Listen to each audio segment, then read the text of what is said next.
ouvir a voz do Salvador.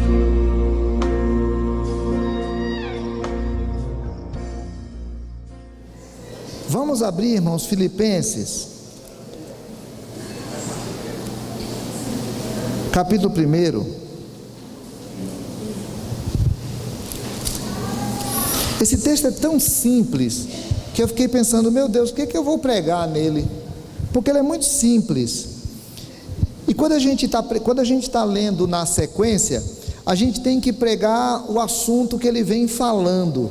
E às vezes não é muito fácil, porque o assunto que ele vem falando nem sempre está dentro daquilo que a gente estava focando, mas quando a gente entra no assunto vira muito bonito. Então quero convidar e a gente vai fazer a reflexão dele a partir do 12 até o versículo de número 18, tá?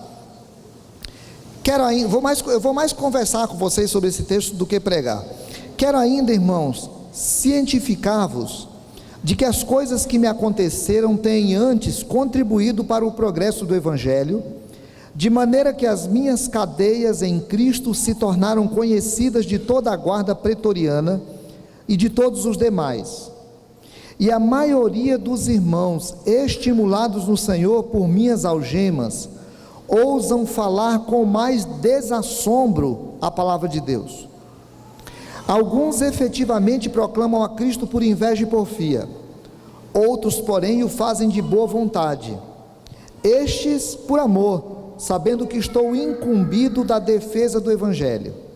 Aqueles, contudo, pregam a Cristo por discórdia, insinceramente, julgando suscitar tribulação às minhas cadeias. Todavia, que importa?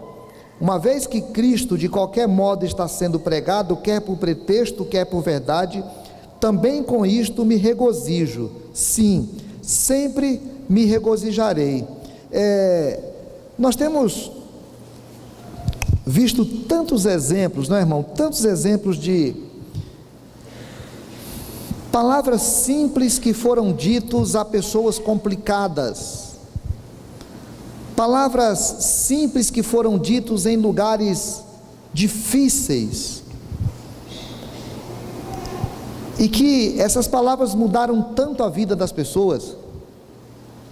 Todos nós somos capazes de lembrar. A gente para lembrar, meu Deus, eu me lembro de fulano de tal, né? Quando eu me lembro do Folguedo, pronto, para citar aqui o Folguedo, quando eu paro para pensar no Folguedo, e eu fico imaginando o Folguedo lá na mesa do boteco, jogando sinuca e tomando cachaça. Quando eu paro para me lembrar da vida do Viana, lá no meu consultório esses dias eu estava conversando com um rapaz que vai a uma igreja, frequenta uma igreja, está lutando lá contra a droga, e aí eu me lembro do que aconteceu na vida do Viana. Quando eu paro e fico pensando no que aconteceu na vida do Manuel, grosso que só papel de enrolar prego. Uma vez ele veio trazer as meninas aqui, eu lembro direitinho, uma vez que ele veio de moto trazer os meninos aqui, a Vera já estava vindo na igreja, ele não tirou o capacete, e eu fui falar com ele tentando ver se eu via a cara dele, não via a cara dele. E aí eu fico pensando, meu Deus, a essas pessoas todas um dia o Evangelho tocou os seus corações. Alguém de alguma maneira foi utilizado por Deus para falar do Evangelho para eles. Quando eu paro para pensar na vida do seu Avilino, um leigo simples, que lá no sertão do Mato Grosso, ele saía falando do Evangelho nas casas e pregando nas casas. Quando eu lembro do seu Horácio, o velhinho cearense que ficava lá cantando, enfim, quando eu fico me lembrando dessas coisas e lembrando dessa pregação do Evangelho e lembrando da transformação que o Evangelho faz na vida das pessoas, eu sou ao mesmo tempo tocado pelo Espírito Santo para pensar, existe alguém hoje que precisa desse Evangelho e não sabe ainda? Tem alguém que convive comigo, que precisa do Evangelho, mas ainda não sabe, não entendeu? É possível nesse Brasil, já tão evangelizado, é possível alguém que esteja precisando urgentemente de uma palavra do Evangelho, e que Deus colocou perto da minha vida para que eu possa falar para ela? Essa semana nós recebemos uma família lá em casa, e o rapaz não conhecia o Evangelho, não conhece o Evangelho, e aí eu tive a oportunidade de andar com ele no carro, na cidade, e eu fiquei falando de Jesus e as coisas que Jesus faz para ele, e eu fiz uma pergunta sobre Jesus, ele não tinha noção. É possível que alguém conviva comigo agora, nesse tempo, e ainda não entende o Evangelho?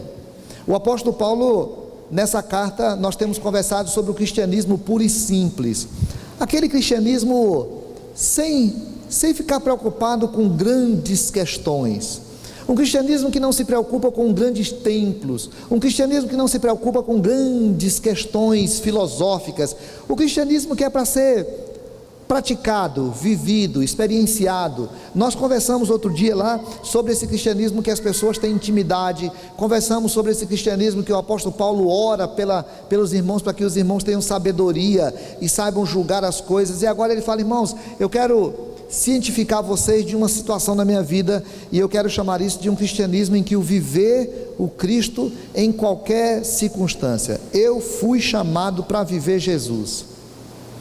Eu fui chamado para viver Jesus. Eu estou aqui na terra para demonstrar Jesus. Você está aqui para demonstrar Jesus. Você vai sair daqui essa semana para demonstrar Jesus onde você vai. Jesus se revelou ao teu coração, amou você profundamente, revelou a você a verdade do Evangelho, você entendeu a verdade do Evangelho, você entendeu que Jesus morreu na cruz por você, você entendeu que aquele rapaz que morreu lá na cruz era o Filho de Deus, você entendeu que um dia Jesus vai voltar, Jesus se mostrou para ti, e deixou você aqui na terra para poder demonstrar isso a outros. Outras pessoas estão esperando saber disso, outras pessoas estão esperando compreender isso, e a gente aprende isso com o apóstolo Paulo. O apóstolo Paulo via em todas as circunstâncias uma oportunidade de pregar o Evangelho. Ele sabia que tudo o que acontecia na vida dele era uma oportunidade para poder pregar do Evangelho. Ele estava preso, os irmãos ficaram sabendo. Paulo tinha passado pouco tempo ali na igreja de Filipos. 10 anos depois, Paulo é o grande missionário, as igrejas todas sabem a respeito de Paulo, mas agora ele está preso. Os irmãos estão preocupados: e agora? O que vai acontecer agora? Paulo escreve essa carta para eles, diz: gente, muito obrigado por vocês, amo vocês, louvo a Deus pelas vidas de vocês, sei que vocês estão preocupados comigo. Agora eu queria dizer uma coisa para vocês: vocês estão preocupados de que aquilo que aconteceu comigo esteja atrapalhando o Evangelho, porque eu estou preso. Não, ao contrário, tem contribuído para o progresso do Evangelho. O fato de eu estar preso hoje não está atrapalhando em nada. O fato de eu estar preso hoje está contribuindo para o progresso do Evangelho. A palavra progresso do Evangelho que aparece aqui, naquela época, era a ideia de um exército que foi para uma batalha, e ele está conseguindo entrar no território do inimigo, ele está cada vez adentrando o território do inimigo, porque ele está conseguindo vencer. Talvez para nós, a figura melhor seria alguém que foi para uma área cheia de mato, e ele está desmatando, ele está conseguindo entrar, e ele está conseguindo passar, e ele está conseguindo fazer um caminho. A palavra progresso do Evangelho aqui é uma coisa que o apóstolo Paulo chama a atenção daquela igreja, que talvez a gente precisa parar para despertar um pouquinho quanto a isso, irmãos. O Evangelho precisa chegar ao meu coração. Chegou. O Evangelho precisa chegar a outros corações. Esses corações podem ser de pessoas que estão vivendo na nossa família. Eu tenho um sobrinho que gosto muito dele, foi meu primeiro sobrinho, filho da minha irmã, sobrinho mais próximo a mim, e eu levava o Kleber à igreja, desde a infância eu levava o Kleber. Agora há pouco, antes de vir para cá, a gente estava ensinando uma coisa para a Isabelle, essa sobrinha que nós trazemos para cá. Eu levava o Kleber para a igreja, e o Kleber se tornou adolescente, eu fui embora, ele se tornou adolescente, se tornou jovem e não ficou na igreja. Mas o Kleber tem uma sensibilidade no coração, que de vez em quando ele vai à igreja, quando eu estou lá ele vai à igreja, de vez em quando a gente toca no assunto, ele está lá com seus 30 anos, 30 e poucos anos, e a irmã dele se converteu, é muito crente, a mãe dele se converteu, o pai dele se converteu, e eu sei que o Evangelho está plantado no coração do Kleber, e as coisas vão acontecendo na nossa vida, e nem sempre a gente vai percebendo o que Deus fez para que o Evangelho pudesse ser pregado por nós. Paulo estava preso numa casa, 2 anos, durante 2 anos ele preso ali, todo dia tinha que ficar um soldado amarrado com ele, um soldado da guarda pretoriana, era uma guarda especial que havia de Roma. Aquele soldado tinha que ficar ali de 6 em 6 horas normalmente. Agora imagina um soldado 6 horas preso com Paulo, vai conversar sobre o quê? Um soldado preso contigo conversaria sobre o quê? Qual é o assunto que mais move o teu coração? Qual é a maior alegria do teu coração? Você fala com paixão. O que é a grande paixão da tua vida? Tem gente que é política.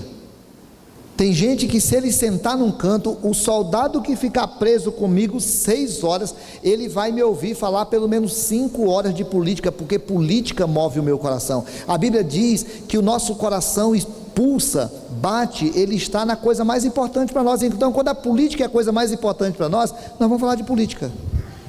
Quando o futebol é a coisa mais importante para nós, o próximo soldado vai chegar amanhã e nós vamos discutir sobre o jogo do Brasil e da Argentina, especialmente se ele for, desculpa aí, esqueci, desculpa aí, nós vamos falar, desculpa, esqueci, nós vamos falar do jogo do Vasco, tá? Do jogo do Vasco. O Vasco conseguiu ganhar ontem, então nós vamos conversar sobre o jogo do Vasco, porque o Vasco é a coisa mais importante da minha vida, então eu vou falar sobre a coisa mais importante da minha vida. Psicologia é a coisa mais importante da minha vida, eu vou falar sobre a coisa mais importante da minha vida. Para o apóstolo Paulo, a coisa mais importante da vida dele era Jesus, a ponto dele dizer mais na frente um pouquinho assim, porque para mim o viver é Cristo. Então a coisa mais importante que tem na minha vida é Jesus. Eu vou falar de Jesus, eu vou falar do Evangelho. E por causa disso ele diz assim: toda a guarda pretoriana tem ouvido a respeito do Evangelho, porque a minha prisão tem servido para o progresso do Evangelho, de tal maneira que a guarda pretoriana e todos os demais estão sabendo a respeito do Evangelho. E ele diz mais, e tem mais uma coisa: os irmãos da igreja estão sabendo a respeito disso, e agora eles estão mais animados a pregar, eles estão mais animados a falar, eles estão falando com mais desassombro. E aqui é uma palavra bonita, porque alguns irmãos estavam assombrados. Eu estou envergonhado de falar do Evangelho, porque se eu falar do Evangelho, Roma pode me perseguir, então eu não vou falar do Evangelho. Eu não vou falar do Evangelho, porque senão os judeus vão me perseguir. Eu não vou falar do Evangelho. Eu não vou falar do Evangelho, porque aqui a maioria adora o imperador. Eu não posso falar do Evangelho. Eu não vou falar do Evangelho, porque nós vivemos entre tantas pessoas com religiões de mistério. Eu não posso falar do Evangelho. Então, porque eu não posso falar do Evangelho, eu vou me calar. Mas agora eu vejo que o apóstolo Paulo está preso, falando do Evangelho para o soldado, porque a única coisa que um soldado poderia fazer contra o apóstolo Paulo era prendê-lo. Ele já estava preso, e ele agora estava dizendo: agora eu não preciso me esconder, porque agora eu já estou preso, então agora eu vou pregar, e as pessoas vão ter que se acostumar a me ouvir. E o Evangelho foi sendo proclamado a partir daquela oportunidade em toda a guarda pretoriana. E os irmãos, na hora que começaram a pensar assim: rapaz, o apóstolo Paulo está preso, ao invés de estar reclamando da vida, ele está pregando o Evangelho. Vamos fazer também? Vamos pregar do Evangelho? Aqui em Porto Velho tem um rapaz, que eu não quero citar o nome dele, mas ele era um rapaz muito conhecido aqui no meio secular. Não era uma pessoa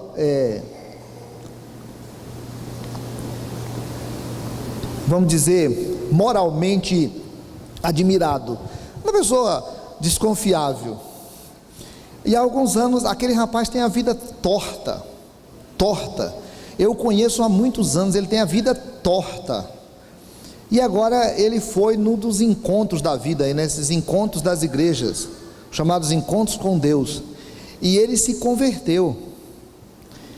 E eu lembro que quando alguém diz assim, fulano se converteu no encontro com Deus, foi falado um dia na reunião do conselho de pastores, a gente já ficou desconfiado, porque fala, meu Deus do céu, fulano, e o tempo está passando, e o fulano está firme, e os anos estão se passando, o fulano já cometeu algumas gafes, mas o fulano está firme, o fulano está convertido, e agora o fulano está fazendo um trabalho lá na prisão, ele está fazendo um trabalho lá no Enio Pinheiro, e ele visita algumas pessoas específicas lá, e algumas pessoas lá que são conhecidas já dizem que se converteram lá, e a gente sempre fica meio desconfiado, e agora ele montou um projeto lá no Urso Branco, e ele me chamou para pregar lá, e eu fui porque eu tinha pressa, porque eu tinha outra atividade aqui, eu fui para pregar lá, e eu pensei, rapaz, esse cara, quando eu cheguei lá, irmãos, tem um trabalho extremamente organizado, com muitos crentes envolvidos, ele está fazendo um trabalho maravilhoso dentro do Urso Branco, porque ele já esteve preso lá, e ele sabe o que é estar preso, e ele viu naquela prisão dele uma oportunidade de pregar o Evangelho. Aí eu me lembrei de um outro irmão aqui, esse já era irmão, ele estava envolvido nos escândalos aí foi preso, aí eu fui visitar 3 irmãos presos, um presbiteriano, um batista e um assembleiano, 3 irmãos que se envolveram no Maracutá e foram presos, e eu fui lá visitá-los, e aí aconteceram várias coisas, e um foi preso lá, no Enio Pinheiro, e eu passei a visitá-lo, e aí ele falou para mim assim, pastor, eu estou querendo fazer uma campanha aqui, e eu disse, campanha para quê? Ele disse, para construir um templo, para construir um local de reunião. Aí eu fiquei pensando, meu Deus, e agora? Nós vamos fazer uma campanha para construir um templo, e era uma campanha para um irmão, resumo, foi feito um templo, um local de reunião, muito arrumadinho lá, e até hoje serve para a pregação do Evangelho, porque aquele irmão entendeu que ele errou, mas aquele era o lugar que Deus colocou-lhe para pregar o Evangelho. Irmãos, aqui não tem nenhuma proibição da gente pregar o Evangelho, mas vai ter, já começou. Tinha uma época que nós podíamos pregar o Evangelho na escola, essa escola aqui mesmo, a diretora chegou a pedir para nós que a gente podia ir lá pregar o Evangelho. Agora tem umas escolas que não pode mais, porque a gente vive tomado de um secularismo, que as pessoas não estão nem ligando para Deus. Deus é um instrumento para festa de casamento, Deus é um instrumento para velório, Deus é um instrumento para a hora do aperreio, mas Deus é só um instrumento, não é um ser em quem a gente adora, quem a gente serve. E nós somos chamados a pregar nesse mundo secular, nós somos chamados a pregar num mundo materialista, em que viver é conseguir coisas, comprar coisas, juntar coisas, acumular coisas. As pessoas não estão nem preocupadas com o céu, mas elas estão preocupadas com a casa boa que elas vão construir, elas estão preocupadas com o carro bom que vão comprar, elas estão preocupadas com o curso bom que o filho vai fazer, elas estão preocupadas com coisa da terra. Ninguém está nem preocupado com o céu. Até a igreja está tão encantada com essa coisa material, que ela se preocupa mais com a teologia da prosperidade do que a ideia de servir o Senhor eternamente no céu. Nós estamos tomados por um racionalismo que faz da universidade alguma coisa que nega Deus. A universidade precisa negar Deus para ser ciência. Nesse ambiente nós estamos. Agora, irmãos, nós temos parentes nossos envolvidos nisso,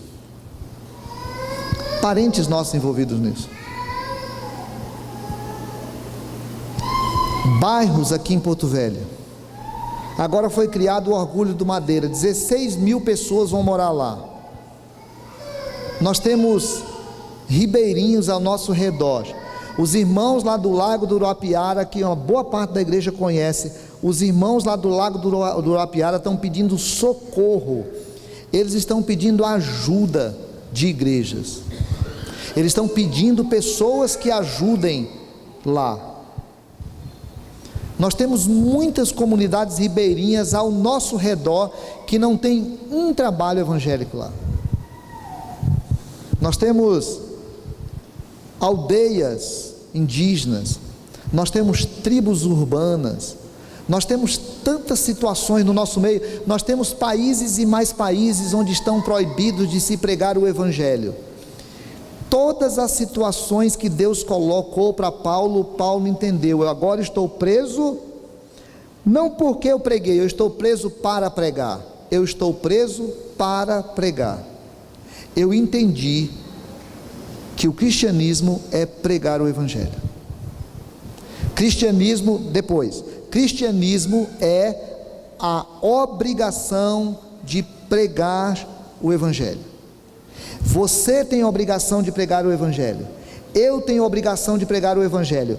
Todas as circunstâncias que Deus colocar na nossa vida é uma oportunidade para pregar o Evangelho. Quando Ele nos internar lá no hospital, Ele interna para pregar o Evangelho. Quando nos colocar na cadeia, Ele nos coloca para pregar o Evangelho. Quando nos colocar no consultório, Ele nos coloca para pregar o Evangelho.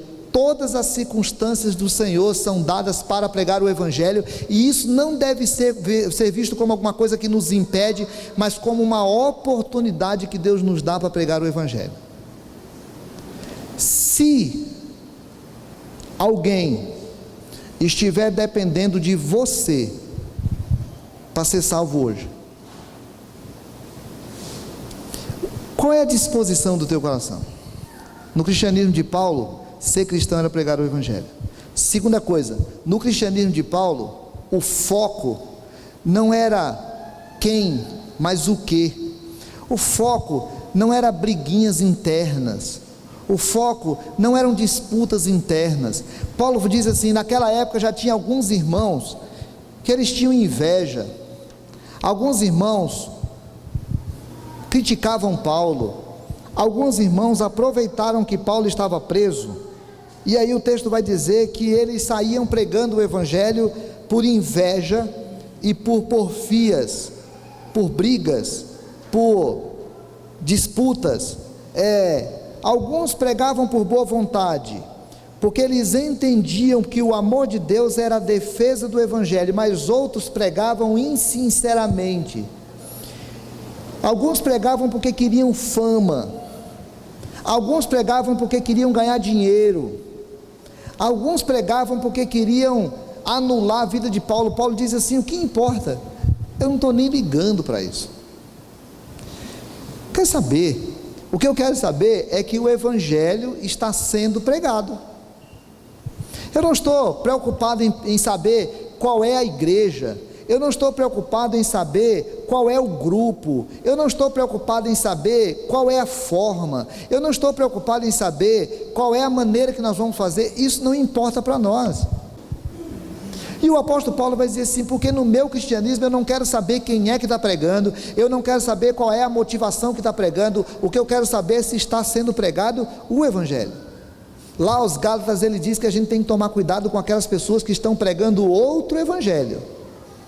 Mas quando estiver pregando o Evangelho, não importa para nós, não importa para nós. O que importa para nós é que o Evangelho está sendo pregado, porque a coisa mais importante da vida da igreja é a pregação do Evangelho. Nós temos um desafio o ano que vem, eu vou falar dois. O nosso tema desse ano era orar. Melhorou um pouquinho a minha vida, graças a Deus. Esse ano melhorou um pouquinho de vida de oração, melhorou um pouquinho, tem muito a melhorar, mas eu estava tão ruim, que o pouquinho que melhorou já foi bastante. Algumas pessoas aqui na igreja também melhoraram bem, graças a Deus. O ano que vem nós vamos ter um outro desafio, um desafio de pregar o Evangelho, o desafio de alargar a nossa tenda, o desafio de ampliar um pouquinho a nossa visão, para que a nossa visão não fique muito fechadinha aqui dentro. E aí nós vamos ter algumas atividades aí, e essas atividades vão passar muito pelo nosso oikós. E o oikós aqui na igreja tem sido uma coisa simples. A coisa é o seguinte: Breno, nós queremos ajudar você, Breno. É importante para você, eu estou pegando o Breno como exemplo, mas eu sei que o Breno já faz, tá? Só estou colocando como exemplo. Breno, nós queremos ajudar você. Sabe por quê? Porque a tua fé, se você não tomar cuidado, você vai gostando tanto de vir na igreja domingo à noite, que ser crente para você vai ser vir domingo à noite na igreja. Só que nós temos a escola dominical também, Breno. É bom para você se você resolver vir à escola dominical, para que você possa aprender mais. É bom você participar da mocidade, talvez ser presidente da mocidade, talvez ser secretário da mocidade, talvez ser tesoureiro da mocidade. Você pode ser da mocidade. Ah, Breno, mas nós temos uma célula, que você pode participar no meio de semana lá de uma célula, porque se você ficar sozinho na tua fé, quando tiver tudo bem, está tudo bem, mas quando você tiver problema, se você estiver sozinho, é mais perigoso, Breno. Então, se junta numa célula, deixa o irmão te conhecer, deixa o irmão visitar você, comemora o aniversário do irmão, deixa o irmão comemorar teu aniversário. No dia que morrer alguém lá, parente do irmão lá da tua célula, vai lá visitar o irmão, esteja com ele. Mas Breno, nós queremos te ajudar numa outra coisa. Escolhe uma pessoa que você diz assim: Senhor, eu vou me colocar à disposição do Senhor para poder evangelizar fulano. Nós chamamos isso de oikos, aquele que faz parte da tua casa, alguém que é da tua convivência, e você diz assim: eu estou orando por fulano, e lá na sua célula você vai dizer assim: quem é o oikos do Breno? Ah, o oikos do Breno é o Pedro. E durante a semana os líderes das células, todos eles têm o seu oikos, alguém por quem ele ora, e ele vai olhar lá e vai dizer assim: olha, esse aqui é o meu oikos, esse aqui é o do Breno. O oikos do Breno é o Pedro. Breno, como é que foi essa semana? Naquele último momento da célula, que as células foram transformando em mais um momento para nós, porque nós vamos orar por nós, nós já fazemos pouco, então vamos fazer mais por nós. A gente vai tirar aquele último momento para dizer assim: Breno, como é que foi essa semana com o Pedro? Rapaz, essa semana eu não tive contato com o Pedro, mas você orou por ele todos os dias, valeu. Breno, como é que foi essa semana com o Pedro? Essa semana eu visitei o Pedro. Essa semana eu quero pedir oração pelo Pedro, porque a tia dele está doente. Essa semana eu quero pedir oração pelo Pedro, porque o Pedro tem uma prova lá na faculdade. Essa semana eu quero convidar o Pedro, para o Pedro vir aqui na célula. Agora nós vamos ter lá o nosso passeio do dia 19, e eu vou chamar quem? O Pedro. O Pedro tem um pouco de resistência de ir, mas nós vamos ficar orando pela vida do Pedro, e na hora que o Pedro chegar lá, a célula vai conhecer o Pedro e vai amar o Pedro, porque é importante que cada um de nós compreenda que nós vivemos para pregar o Evangelho, e a vida do Breno tem que estar nesse tempo pregando o Evangelho para alguém. Meu Deus do céu, isso é uma coisa tão difícil que alguns crentes não têm, porque alguns crentes não conseguem pensar uma pessoa por quem eles querem ficar orando por sua conversão. A gente está querendo ajudar esse ano que vem a que cada pessoa tenha mais. Agora, irmãos, nós estamos orando pelo Pedro, nós estamos evangelizando Pedro. O ano passado eu estava evangelizando uma moça, e aí eu comecei a fazer discipulado com ela lá em casa, e aí ela foi para um encontro lá na Igreja Batista das Nações, e se converteu, e está lá. Que tristeza, porque eu evangelizei, eu estava discipulando. Por que ela foi para lá? Não, tristeza nenhuma, alegria no Senhor, porque não importa para onde vai, não importa quem pregou, não importa coisíssima nenhuma, porque o que importa para nós é que a pessoa tenha conhecimento do Evangelho da salvação. Essa semana ela me ligou, porque ela vai embora daqui de Porto Velho, foi transferida, e ela queria que a gente sentasse para poder conversar, porque para ela é importante o Evangelho. O apóstolo Paulo estava preso, mas ele diz assim, irmãos, esse texto termina dizendo assim: eu me regozijo com a pregação do Evangelho. O que glorifica a Deus é o fruto. Eu me regozijo com a pregação do Evangelho. Vocês conhecem o Mariana e a Márcia? Mariana e a Márcia, eles têm chamado, e eles se dedicam.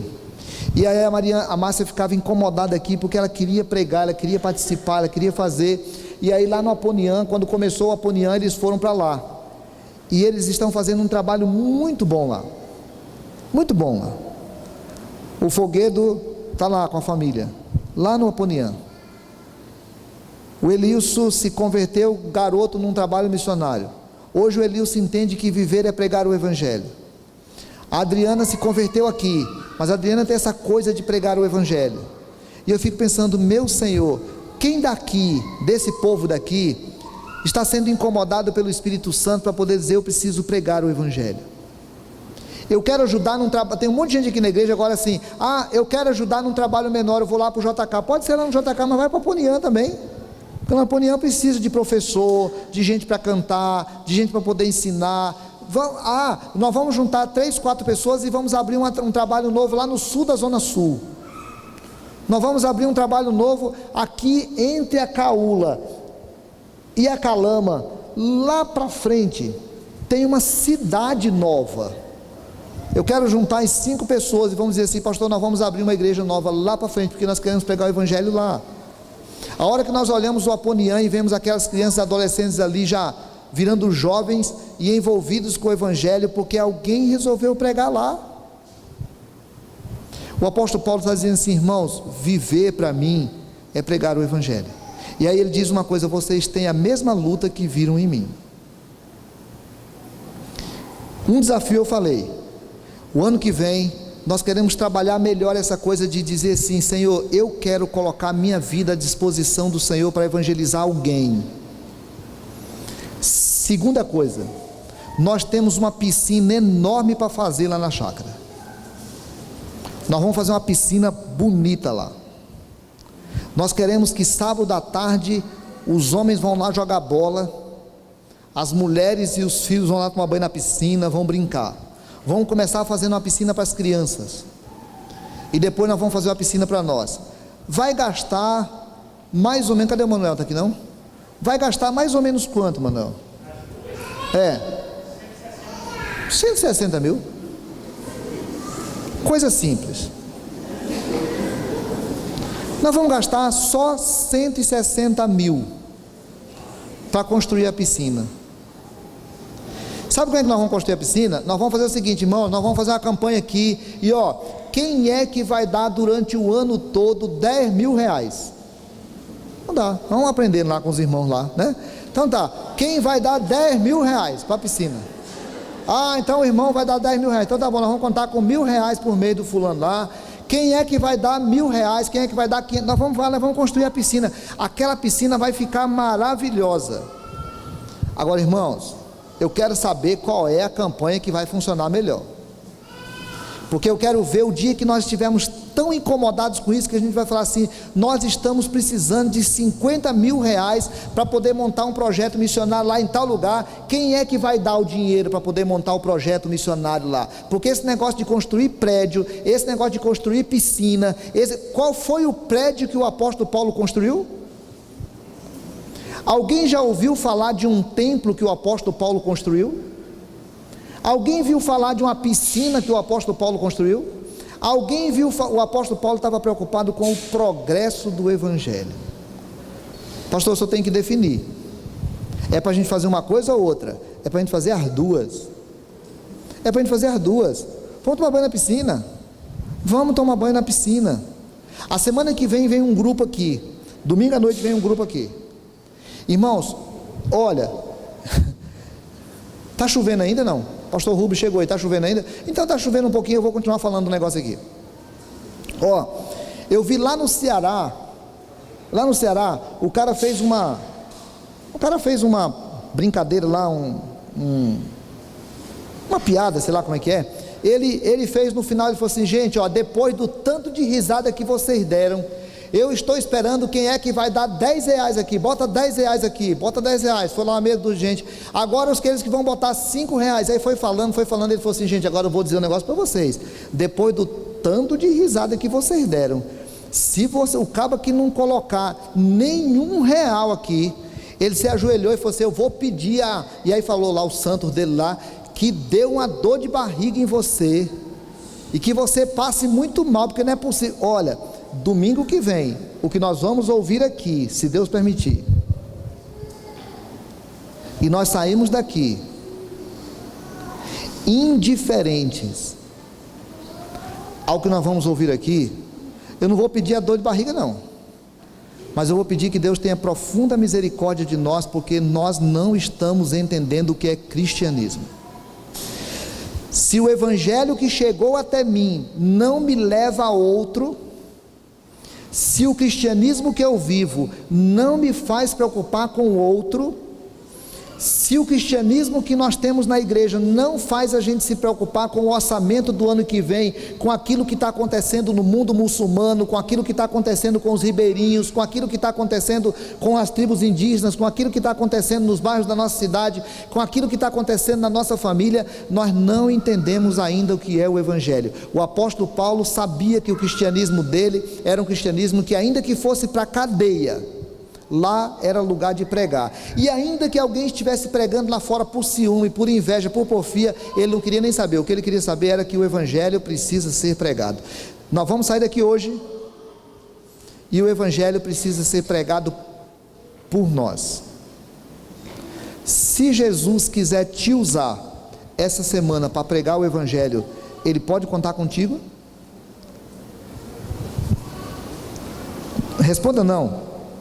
Para mim não, mas eu estou insistindo com o teu coração hoje. Se Jesus quiser te usar essa semana para pregar o Evangelho para alguém, pode contar contigo? O apóstolo Paulo diz assim: comigo pode, porque eu vivo para o progresso do Evangelho. Quando o Senhor olhar para nós, irmãos, Ele não olha para o tamanho do nosso templo. Quando o Senhor olhar para nós, Ele não olha para o tamanho da nossa piscina, como sendo forma de expressar o nosso amor por Ele. O tamanho do nosso templo, ou o tamanho da nossa piscina, pode demonstrar o quanto nós nos amamos. Quando nós fizermos da pregação do Evangelho a nossa vida, aí o Senhor vai olhar para nós e vai ver qual é o tamanho do nosso amor por Ele.